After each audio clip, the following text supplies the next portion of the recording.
dalam dimensi akidah, umat Islam dan non Muslim itu tidak akan bisa menyatu bagaimanapun, tidak akan bisa, karena akidah kita berbeda, konsep mungkin monoteis tapi berbeda, ya. Apalagi kalau sudah beda ateis atau politeis. Nah, tetapi dalam hal dimensi muamalah kita bisa banyak hal yang kita bisa bekerja sama. Nah, kita berbisnis bersama, kita melakukan pekerjaan-pekerjaan urusan duniawi bersama, disitulah kita masuk berdakwah kepada mereka.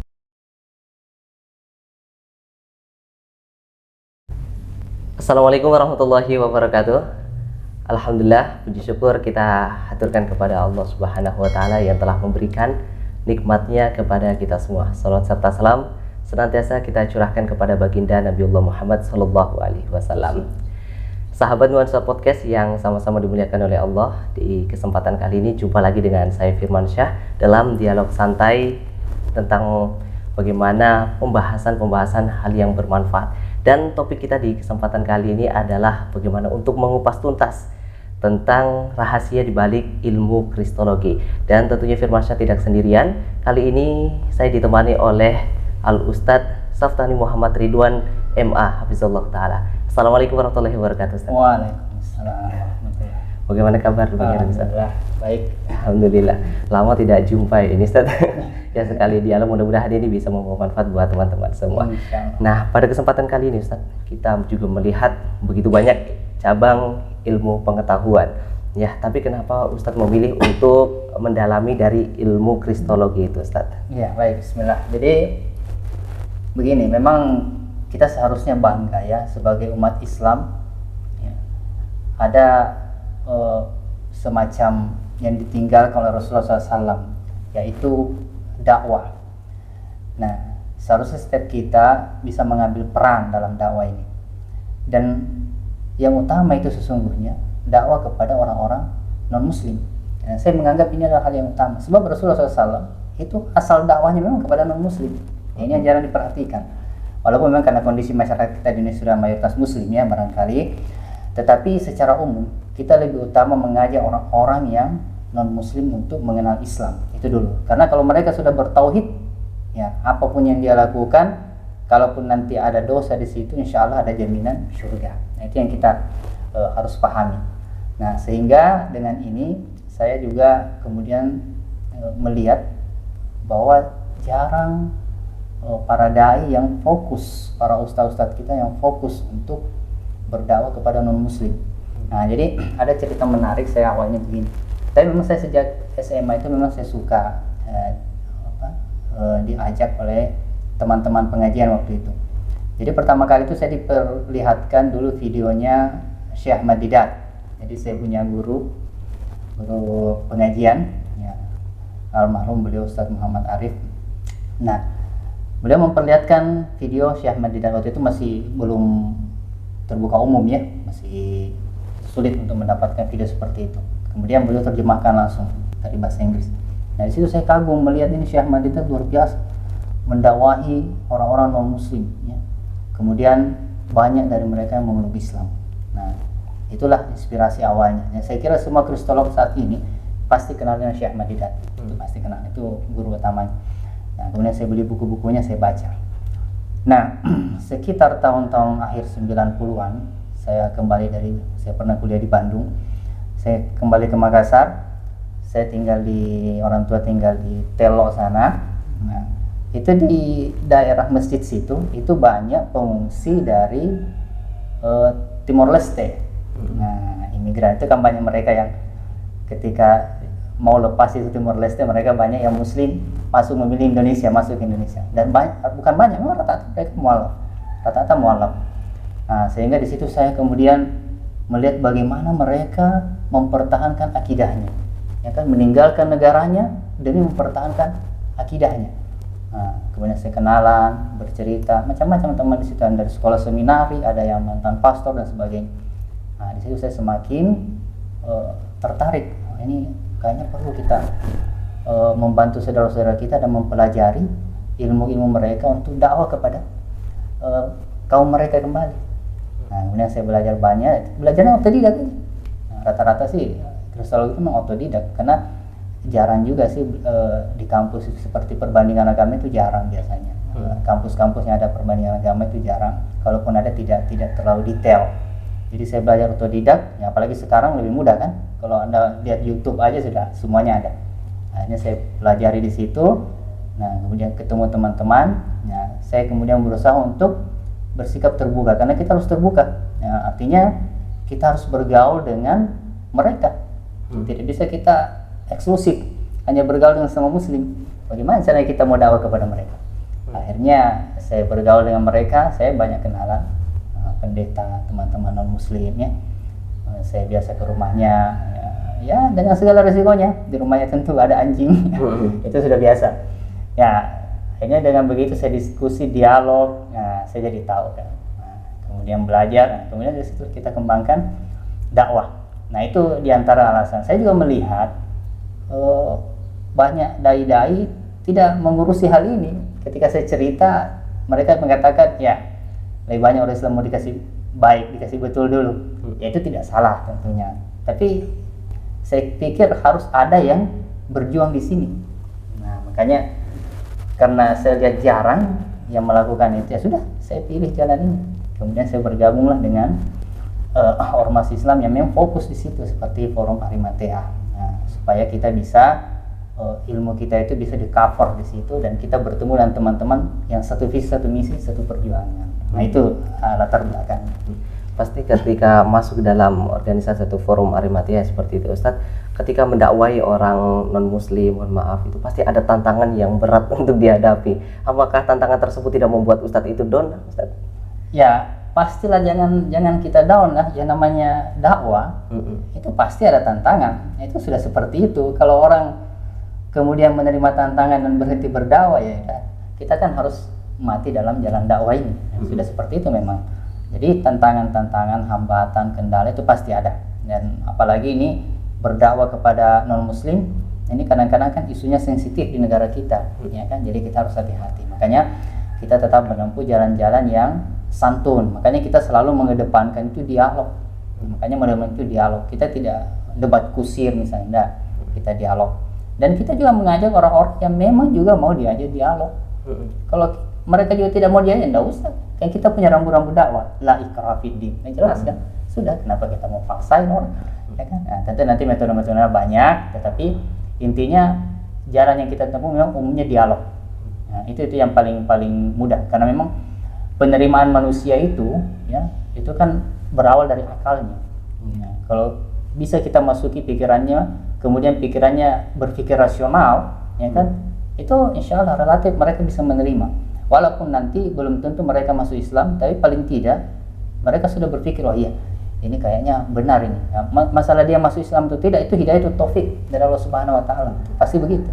Nah, tapi insya Allah tantangan itu kita hadapi, ya kita sudah biasalah ketemu, kemudian kadang-kadang mereka tidak suka, biasa itu biasa. Tapi kita tetap mengedepankan jalan-jalan yang sebagaimana tuntunan kita kan, ud'u ila sabili rabbika bil hikmah. Nah ini bil hikmah di sini, wal mau'izatil hasanah. Ada pelajaran-pelajaran yang baik yang kita berikan. Wajadilhum billati ahsan, dan kalau mendebat dengan cara-cara yang baik. Nah, tapi bagaimana menurut Ustadz yang belajar kristologi akan tetapi dia mengandalkan debat Ustadz untuk membuktikan kebenaran agama Islam itu? Ada situasi memang kadang-kadang harus berdebat. Nah, jadi juga kita harus pahami kan, sebab dalam perjuangan seperti itu. Bahkan sebagaimana Rasulullah SAW contohkan, perang ada kan, nah itu. Tapi kan perang itu kan dilawan ya, melawan kan pasti begitu. Jadi ada situasi kadang-kadang mereka juga mau berdebat, ya oke, kita ladeni, ya kan, ada situasi. Tapi selalu kita mengedepankan dulu dialog.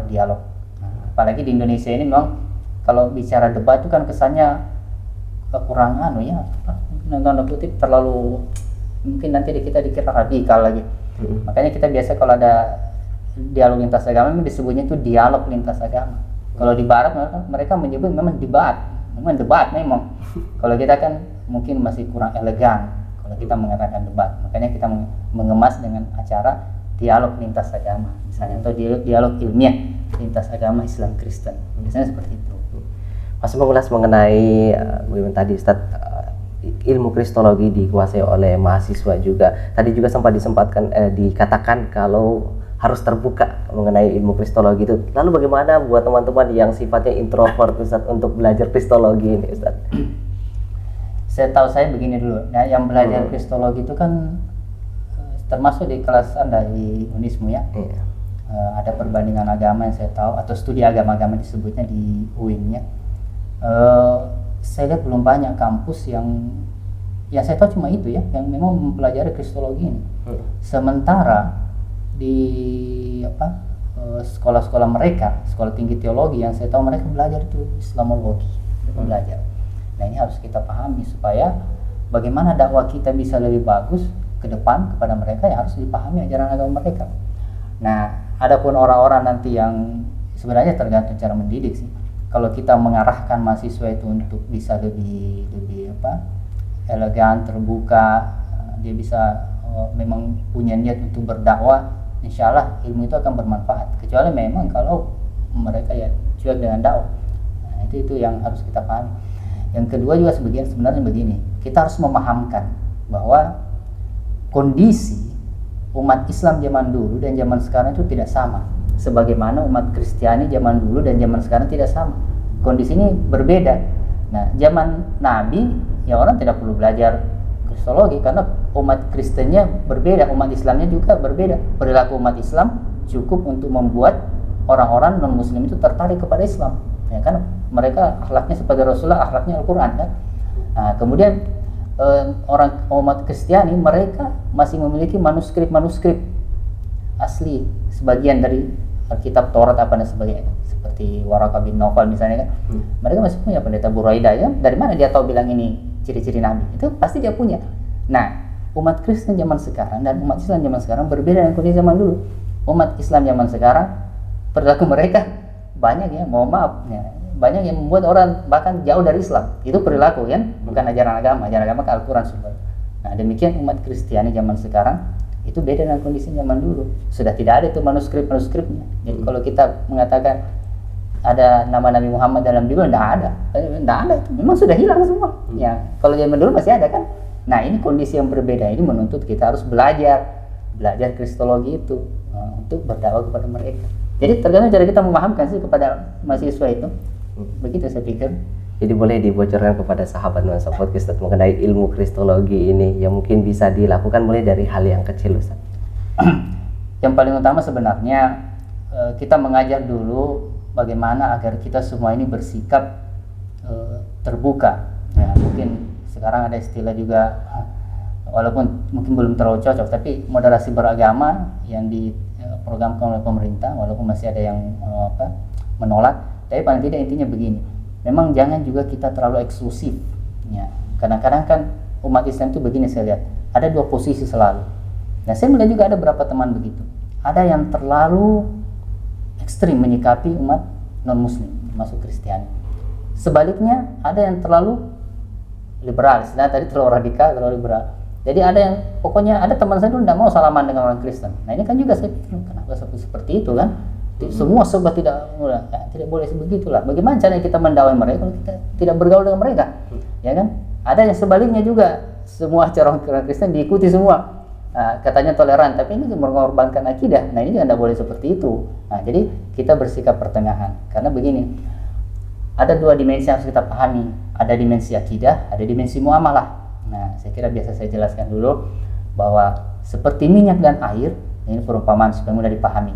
Minyak dan air tidak akan pernah bisa bersatu bagaimanapun karena molekulnya berbeda, satu molekul polar, satu non polar. Diaduk bagaimanapun minyak selalu naik karena molekulnya lebih ringan. Nah, tetapi minyak dan air itu sekalipun tidak bisa bersatu, dia tetap bisa bekerja sama. Nah, bekerja samanya itu campur mie air dengan terigu, kasih pisang di situ, baru goreng di atas minyak, jadi pisang goreng. Mereka bisa bekerja sama kan, minyak, air, terigu dan sebagainya. Nah, maksudnya dalam dimensi akidah, umat Islam dan non-Muslim itu tidak akan bisa menyatu bagaimanapun, tidak akan bisa, karena akidah kita berbeda. Konsep mungkin monoteis tapi berbeda, ya. Apalagi kalau sudah berbeda ateis atau politeis. Nah, tetapi dalam hal dimensi muamalah kita bisa banyak hal yang kita bisa bekerja sama. Nah, dari itulah kita masuk. Nah, kita berbisnis bersama, kita melakukan pekerjaan-pekerjaan urusan duniawi bersama. Disitulah kita masuk berdakwah kepada mereka. Nah, ini harus kita pahami. Jadi kita jangan terlalu tertutup ya, kepada mereka, kita bergaul dengan mereka untuk tujuan-tujuan dakwah. Nah ini memang masih butuh pembiasaan sih, karena kebanyakan memang masyarakat kita, terutama Muslim, biasanya belum membiasakan, kecuali memang mereka yang tinggal di daerah non Muslim mayoritas ya, mungkin saudara kita di Toraja di Manado. Tapi kalau mereka mayoritas, mereka tidak membiasakan. Padahal coba ada tidak dari kita misalnya, kalau ada tetangganya orang Kristen sakit, dia datang jenguk, itu kan ya itu yang bersoal. Padahal Rasulullah kan mencontohkan datang dijenguk, sebab itulah sudah masuk Islam. Nah ini kan kita yang tidak dikerja hal seperti itu. Harusnya kan yang begitu itu malah kita yang memulai. Jadi dakwah itu bukan hanya sekedar verbal, tapi tingkah laku, perbuatan. Jadi butuh action ya Ustadz ya. Seharusnya begitu. Tapi bagaimana kalau misalnya dalam satu keluarga itu Ustadz ya, untuk mendakwai dari keluarga mungkin yang ada beda keyakinan begitu Ustadz, apa yang harus dilakukan? Keluarga memang kadang-kadang ya istilahnya gampang-gampang susah ya. Yes. Karena keluarga juga beda-beda. Kalau kita dalam satu keluarga itu campur, itu memang biasa ada yang sudah tradisi seperti itu. Makanya memang yang begini lebih banyak kita harus melakukan pendekatan-pendekatan yang kekeluargaan. Karena begini, ajaran Islam sesungguhnya bagaimanapun jauh masih lebih banyak kebaikan-kebaikannya. Kalau mereka bisa menunjukkan dalam kehidupan sehari-hari, kita saja misalnya tidak minum anggur minuman keras ya, wine, tidak makan anjing babi, itu kan sebuah kebaikan, dan itu diakui oleh banyak non muslim ya kan. Karena coba lihat kerusakan banyaknya tingkat KDRT tinggi di daerah-daerah non muslim ya, Manado, Papua, itu salah satu penyebabnya adalah minuman keras. Nah itu karena di tempat ibadah mereka dibolehkan, dalam Alkitab mereka dibolehkan. Nah ini kan persoalan, kalau kita kan tidak boleh. Jadi kebaikan itu masih lebih banyak dalam Islam sungguhnya. Termasuk hal-hal yang bisa merusak ya, seperti makan makanan yang memang tidak dibenarkan dalam Islam. Karena mereka juga kalau mau jujur, kalau mereka mengacu perjanjian lama, harusnya juga tidak makan makanan seperti itu. Nah, tapi ya begitulah, karena banyak yang mungkin dianggap tidak mengikuti lagi acuan dari kitab Tauratnya, akhirnya banyak perubahan. Ya, perubahan di perjanjian baru itu yang mereka ikuti. Nah, sehingga terjadi persoalan-persoalan kemudian. Nah, kalau kita bisa mendakwahkan mereka dengan cara-cara yang baik, dengan perilaku misalnya kan, kesopanan, kesantunan, bagaimana kebaikan Islam, seharusnya banyak yang lebih tertarik. Makanya banyak dari mereka yang masuk Islam itu juga saya tanya-tanya biasa, pengalaman mengurus mualaf itu biasanya dari hubungan-hubungan persuasi dari teman-teman dekat, dari keluarga. Ada yang sudah masuk Islam, kemudian dia lihat ada perubahan perilaku ini, tingkah lakunya makin baik misalnya, tidak mabuk, tidak ini, itu kan orang jadi tertarik. Biasanya seperti itu. Nah akhirnya lebih mudah, jadi lebih banyak dalam perilaku. Nah, tapi kalau mau dialog lebih bagus, kalau mau diajak dialog. Memang biasanya sih kalau turun temurun biasanya ada memang yang agak-agak berat ya, agak sulit biasanya, tapi tergantung. Tapi intinya juga jangan lupakan ini doa-doa, karena hidayah itu taufik dari Allah Subhanahu Wa Taala. Jadi tetap didoakan supaya mereka mendapatkan hidayah. Gitu. Sekarang lebih melangkah lebih jauh nih Ustaz ya, mengenai kristologi itu sendiri. Sekarang penyebaran agama non-muslim ya, khususnya itu semakin luas. Ini apakah berpengaruh disebabkan oleh kurangnya para kesadaran umat muslim untuk berdakwah kepada kalangan non-muslim, atau seperti apa Ustaz? Mengenai penyebaran agama non-muslim, sebutlah Kristiani misalnya, sebenarnya relatif ya. Karena jumlah mu'alaf juga saya lihat justru banyak di negara-negara barat, bahkan lebih banyak yang masuk Islam. Jadi pertumbuhan itu bahkan percepatannya lebih tinggi umat Islam. Nah, kalau kasus-kasus yang kita sebut murtad itu justru banyak terjadi di daerah-daerah yang mungkin lebih banyak tertinggal secara ekonomi. Biasanya seperti itu. Nah, makanya selain memang dakwah, memang kita perlu ada, yaitu tadi dalam dimensi muamalah, perbaikan ekonomi umat. Harus seperti itu. Jadi yang saya lihat seperti itu. Kalau dikatakan perkembangan agama mereka meningkat, tidak juga sih. Kita ada data kita, bahkan kalau Anda lihat data PBB, malah umat Islam yang sekarang mayoriti di dunia kan, dari total itu. Nah, jadi 7 miliar penduduk dunia itu umat Islam itu sudah lebih 2 miliar. Sisanya itu yang terbagi-bagi. Banyak yang ateis bahkan. Jadi tidak mesti juga bahwa mereka mayoritas, kecuali tempat-tempat yang memang mereka ini atau daerah-daerah mereka bisa masuk di situ dengan kekuatan dana finansial itu, mungkin di Afrika sebagian atau daerah miskin di Indonesia. Itu aja yang saya lihat. Kalau dikatakan mayoritas tidak juga, tidak juga. Dan mereka kan perpecahannya tinggi juga. Nah, jadi tiap ini sekte mesti bangun gereja, bangun itu kan ribut. Lantas kemudian banyak gereja, apakah kita menganggap umatnya banyak? Enggak, karena saya sering ke gereja mereka, ada yang cuma 10 kakak isinya, ada yang 3 kakak, ada saya lihat sendiri cuma sekian kakak bikin gereja. Nah, itu bukan berarti jumlah mereka banyak, ini karena perpecahan di antara mereka. Ya begitu, itu realitasnya seperti itu. Tapi kalau masalah persebarannya seperti itu, Ustaz, apakah dia punya strategi tersendiri untuk menyebarkan agama mereka? Ada sih, ya pasti. Sebab mereka juga punya misionaris, karena agama Kristen ini agama misi, sama dengan kita umat Islam, kita dakwah, sama-sama punya misi. Makanya dua agama ini yang terbesar di dunia. Nah, tentu kita berharap ya semua berjalan dengan cara-cara yang baik, dengan cara-cara yang baik sehingga tidak banyak benturan di lapangan. Nah, mereka juga punya strategi. Dengan misi-misi itu ya tentu kita sudah tahu lah macam-macam strateginya, dengan kekuatan finansial misalnya, kekuatan dana, umumnya seperti itu. Kemudian metode-metode berbaur dengan masyarakat, ya, penyebaran Alkitab ya, ke berbagai tempat dalam bahasa-bahasa daerah setempat, itu kan banyak. Nah, biasanya seperti itu, atau bantuan-bantuan kemanusiaan, ya, bantu di rumah sakit apa dan seterusnya. Itu biasa sih, biasa. Bagi saya bukan persoalan. Yang penting sebenarnya umat Islam bisa kita bentengi akidahnya. Nah, itu yang perlu kita pahami. Tapi fungsi dari forum Arimatea ini mungkin boleh dibagi, Ustaz, fungsinya seperti apa? Kalau Arimatea sendiri itu memang dari awal terbentuknya mereka fokus untuk dakwah kepada non muslim. Karena ormas Islam umumnya di Indonesia mereka kan fokusnya kepada umat Islam sendiri dakwahnya. Nah, jadi Arimatea itu memfokuskan diri dakwah kepada non muslim. Dulu waktu awal-awal terbentuknya, alhamdulillah memang kita itu kelebihannya di Arimatea karena mereka langsung sumber data itu data primer dari lapangan memang. Jadi bukan dari buku-buku dan sebagainya, tapi memang langsung di lapangan. Jadi mereka meneliti langsung di lapangan, turun, terjun. Jadi kita dapat data asli dari lapangan. Nah, itu begitu. Dan yang sekarang sudah banyak ormas-ormas lain yang fokus di situ. Ada juga ormas besar termasuk seperti Muhammadiyah, Dewan Dakwah yang ada divisinya di situ. Tapi memang kalau tidak fokus biasanya kurang terarah. Makanya kalau dia fokus di situ saja biasanya lebih terarah. Kalau Arimatea memang fokusnya di situ. Makanya dulu itu bahkan kita biasa nulis surat dakwah. Nah, saya biasa nulis surat-surat kita kirim ke gereja. Nah, itu kan saya kira tidak ada yang lakukan sekarang. Ya. Nah, dulu saya kirim sampai berapa puluhan surat itu. Kita nulis surat, biasa saya bawa sendiri, biasa kirim lewat pos, biasa kasih teman tuh, kasih pendeta ini. Itu kan dilakukan Rasulullah begitu, surat dakwah. Sekarang tidak ada. Nah, jadi kita nulis surat dakwah di email misalnya atau apapun namanya. Jadi itu yang kita lakukan justru. Atau datang ke tempat-tempat mereka, kita datang ke gereja, diskusi, dialog gitu. Cara-caranya sih sederhana, memang jarang orang yang bisa melakukannya juga. Tapi sederhana itu mengena, dan kita memang berusaha akrab dengan mereka. Kita tidak frontal mau enggak, jadi kita kan cuma aja dialog, menyampaikan Islam, diterima alhamdulillah, tidak kita bersahabat, tidak masalah, dari teman dialog.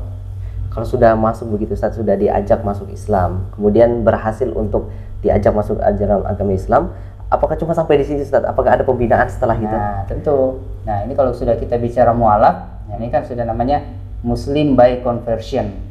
Kalau kita ini kan Muslim by birth, ya. Jadi kalau dia sudah masuk Islam, sudah mualaf, ya tentu paling tidak 3 hal yang harus diperhatikan. Ada proses advokasi, ya, ada pendampingan, ada pembinaan. Nah, jadi biasanya kalau memeluk Islam biasanya, ya, tidak semua, tentu tidak semua menerima keluarganya kan. Nah, kadang-kadang ada intimidasi, ya macam-macam lah. Nah, itu butuh advokasi. Nah, kadang-kadang seperti itu dan terusir. Nah, ini yang berat biasanya menangani mualaf di situ. Nah, terus perlu pendampingan, karena dampingi terus. Bagaimanapun mereka kan orang yang masuk Islam, apalagi dia sendiri dengan keluarga. Mereka butuh teman baru kan. Kalau mereka sudah diusir dari keluarganya, masuk ke kita, di kita juga tidak nerima gimana? Ya kan, kasihan. Nah, makanya kita harus mendampingi mereka. Nah, ini juga yang kadang-kadang jarang sih ormas Islam yang memang fokus ke situ. Kemudian memahami latar belakangnya, kasihan kan mereka, ya, terutama umumnya juga masalah finansial, ya kan. ya otomatis biasanya kalau masuk Islam, tidak semua tapi biasanya ya pasti kan sudah lepas keluarganya udah dia lepas, tidak ada lagi uang ini, dia kuliah lepas uang kuliahnya gitu. Banyak yang putus. Nah, itu yang ada yang sampai meminta-minta, ada yang seperti itu kita dapat kasusnya. Nah, kalau sudah bagus baru kita adakan pembinaan. Butuh waktu sih biasanya mualaf itu. Nah ini juga biasanya dalam proses pembinaan mualaf jarang yang biasa memahami, hanya masuk Islam begitu aja langsung diajar ngaji, diajar sholat, ya itu bagus, tidak salah, karena itu memang awalnya Islam terutama sholat. Tapi bukan itu yang harus ada pendampingan psikologis. Ini kan orang baru masuk Islam dengan berbagai macam pikiran, orang tidak memahami, ada intimidasi, ada orang sudah pusing begitu, apalagi kalau udah banyak utang, ada tekanan keluarga, disuruh ngaji, mana bisa ngaji, tidak mungkin kan. Nah, makanya harus dipahami latar belakangnya. Makanya saya selalu nanya, bagaimana keluarga Anda sebelum masuk Islam kan? Apa bisa nerima? Kayaknya tidak. Itu harus siap, kita harus siapkan strategi. Gimana ini nanti kalau tidak terima, ini langkah 1 begini, langkah 2 begini, itu harus disiapkan. Kalau bisa nerima pun, apakah dia cukup kondusif di situ untuk belajar? Belum tentu kan. Nah, apakah nanti dana-dana tidak diputus misalnya, macam-macam. Persoalan mualaf itu luar biasa, banyak sekali. Dan masuk Islam juga latar belakangnya apa? Apa memang murni intellectual conversion, karena memang dia rajin baca buku, nonton video Zakir Naik misalnya, dia belajar, atau cuma karena mau menikah. Nah ini juga banyak kan. Nah ini banyak. Nah, jadi masuk Islamnya itu bukan karena sentuhan dakwah, tapi karena sentuhan cinta. Nah ini yang banyak masuk Islam seperti itu banyak kasus seperti itu. Nah ini persoalan kalau pasangannya itu Islamnya bagus, tidak ada masalah. Islamnya tidak beres, ini masalah. Nah akhirnya nanti jalan rumah tangga mereka tidak sadari, cerai, ada saja masalah, kembali. Banyak kasus kami jumpai hal seperti itu. Makanya proses advokasi, pendampingan, pembinaan ini sangat dibutuhkan. Nah lembaga Islam jarang yang fokuskan di sini. Nah, termasuk kendala utamanya di situ kendala dana dan sumber daya yang khusus mau fokus di situ. Ya, jarang sih dari kita, ya pusing amat mau diurusi, banyak kan yang begitu. Nah, harusnya kan kita mau memperhatikan saudara-saudara kita. Bahkan sertifikat syahadat saja banyak yang syahadat. Di mana Anda syahadat? Saya tanya, di masjid ini. Mana sertifikat syahadatnya? Anda mualaf tuh harus ada bukti. Tidak ada, masjid tidak kasihnya. Nah ini kan kasihan, harusnya masjid mengeluarkan sertifikat syahadat, karena sertifikat syahadat itu banyak manfaatnya.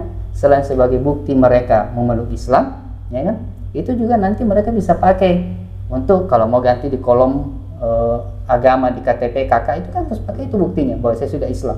Ya, ada yang sudah Islam sekian tahun KTP masih tulisannya bukan Islam di situ. Nah ini kan harusnya kan diganti. Nah itu sampai kepada kematian. Nah kita sering ada kasus meninggal keluarganya ambil, mau dikremasi misalnya kan. Ini Islam apa sudah, mana buktinya? Nah itu sertifikat syahadat itu penting, termasuk agar mualaf itu memperoleh hak-haknya. Nah itulah kita pakai, biasa kasih ke Basnas misalnya, ini mohon bantuan ini mualaf kami, ini sertifikat syahadat, ini bukti dia sudah masuk Islam. Banyak sekali manfaatnya. So kalau tidak ada itu, tidak ada bukti, mualaf saya macam-macam. Ada yang tatoan ini di sini, salibnya masih jelas kan? Itu kalau tidak ada bukti apa-apa, KTP-nya masih Kristen Katolik, gimana kalau dia meninggal di jalan? Pasti kan orang lihat, wah sudah. Nah itu bukti sertifikat syahadat itu penting. Nah, tapi mesti jarang yang perhatikan hal seperti itu. Jadi memang banyak hal yang harus diperhatikan di Ustaz. Iya betul. Tugas-tugas buat seluruh umat manusia itu, terutama umat Muslim itu sendiri. Sudah berapa lama Ustaz mengatasi orang kristenisasi yang seperti ini Ustaz? Oh saya kan sudah lebih 20 tahun kayaknya ngurus mualaf ini. Udah 30 tahun saya. Ya, udah selama 30 tahun ini Ustaz, sudah berapa kira-kira mualaf yang sudah dimasukkan? Belum banyak sih, ada puluhan lah ya, sekitar 50-an. Tapi yang alhamdulillah saya ajar di Albir itu kan sudah berapa angkatan itu. Tidak tahu sudah berapa angkatan di Mahat Albir itu. Itu datanya aja saya lihat itu ya sampai tahun 2000 berapa ya. Pokoknya ada sekitar 10 angkatan itu data saya lihat yang ke daerah dakwah itu di Indonesia Timur sudah memualafkan 450 orang. Saya pikir sekarang sudah lebih 500 orang itu yang memeluk Islam. Yang mereka yang sudah tugas dakwah ke sana kan, yang rata-rata pernah kami ajar, alhamdulillah. Yang mereka biasa ada laporan, alhamdulillah sudah ada yang masuk Islam ini. Itu lebih banyak di kalangan non Muslim seperti agama Kristen atau ada juga di agama lain? Banyak, yang banyak memang non Muslim Kristen. Karena yang banyak di Indonesia kan Kristen, yang selain Islam kan. Tapi ada juga animisme, ya kan? Ada Hindu, Buddha 1-2. Nah, kebanyakan memang Kristen. Tapi kalau pernah menyadarkan orang yang tidak punya agama, pernah Ustaz pengalaman seperti itu Ustaz? Saya? Belum banyak kalau itu sih. ada satu dua sih. Memang kebanyakan yang kalau saya sendiri di kota ini, karena saya tinggal di kota kan di Makassar, nah itu biasanya banyaknya yang kita jumpai ya umat Kristiani yang banyak, ada satu dua Hindu. Nah, biasanya kalau agama-agama apa animisme kan mungkin di pedalaman, kalau Anda masuk ke pedalaman sana Toraja mungkin Papua itu yang baru ada. Yang dirasakan Ustadz selama 30 tahun menggeluti ilmu kristologi ini seperti apa? Ya alhamdulillah kalau saya sih menikmati. Ya kadang-kadang ada juga sih teman yang bilang ngapain lu urus yang begituan. Ada teman saya begitu, Ustadz juga. Ngapain lu urus yang begituan? Loh justru inilah kan nggak ada yang ngurus, saya yang ngurus. Ya kan?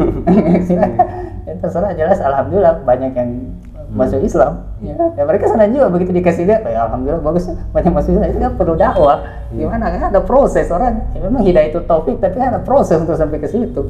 Nah proses itulah dakwah kita. Nah, gitu. Apalagi buat para pemuda ini, sahabat Nuansa Podcast juga penting untuk mempelajari kristologi. Mungkin ada pesan-kesan terakhir untuk sahabat Nuansa Podcast. Ya, yang paling penting sebenarnya begini. Saya hanya ingin mengarahkan agar setiap kita memiliki perilaku sikap yang baik, menunjukkan Islam itu sebagai agama yang rahmatan lil alamin. Itu betul-betul harus ditunjukkan.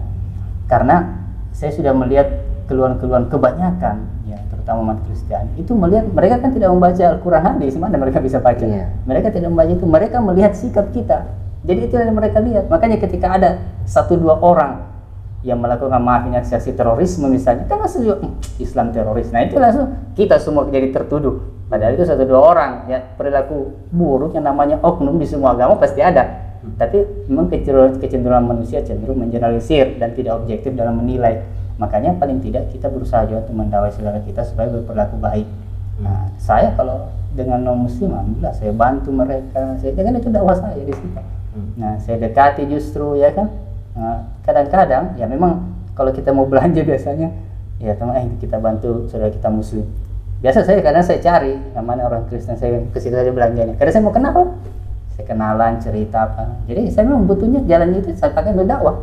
Biasanya seperti itu. Jadi intinya perilaku kita diperbaiki karena perilaku itu juga menjadi jalan dakwah bagi mereka. Itu saja yang saya ingin harapkan. Nah, kalau belajarnya mungkin tidak semua orang suka ya belajar kristologi itu pastilah tidak semua orang suka. Tapi paling tidak kalau perilaku kita baik itu menjadi jalan dakwah bagi mereka.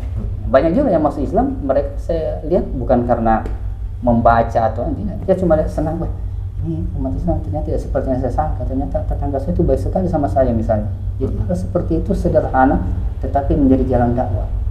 Nah, banyak sekali. Ada saya cerita bagus nih ya. Perempuan datang ke rumah mau masuk Islam. Dia kuliah di salah satu sekolah swasta ekonomi. Saya tanya, "Kenapa Anda?" Dan saya di sekelas itu cuma saya yang Kristen. Kemudian ada temannya yang akhwat pakai jilbab biasa sih. Dia akrab. Kemudian ada dua orang akhwat jilbab besar. Dia berpikir, ini pasti tidak mau dekat sama saya. Nah ini image ya, pandangan seperti itu. Ini pasti dia tidak mau lihat. Karena mungkin pikirannya ini teroris apa. Ternyata dalam perjalanan waktu justru akhwat ini yang banyak membantu dia. Dia akrab. Nah itu dia tertarik. Akhirnya karena ketertarikan itu dia tanya-tanya, nah Islam hanya dia dipanggil. Dia ajaklah ke rumah saya, ini mau syahadat. Singkat sekali. Saya mau begitu. Iya. Jadi saya menganggap ternyata pandangan saya selama ini salah. Dan banyak yang saya jumpai seperti itu.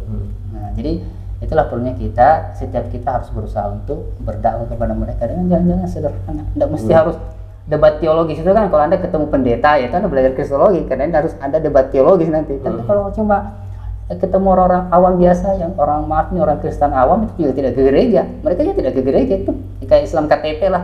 Mereka juga tidak paham ajaran agamanya. Jadi mereka itu disentuh dengan perbuatan perilaku kita yang baik. Sebagaimana yang dicontohkan Rasulullah SAW. Masya Allah, tabarakallah. Alhamdulillah sahabat Insani, itulah tadi diskusi atau dialog kita di kesempatan kali ini mengulas mengenai bagaimana rahasia di balik ilmu kristologi yang juga merupakan salah satu ilmu pengetahuan yang wajib untuk kita ketahui untuk bisa berdakwah di kalangan non-muslim.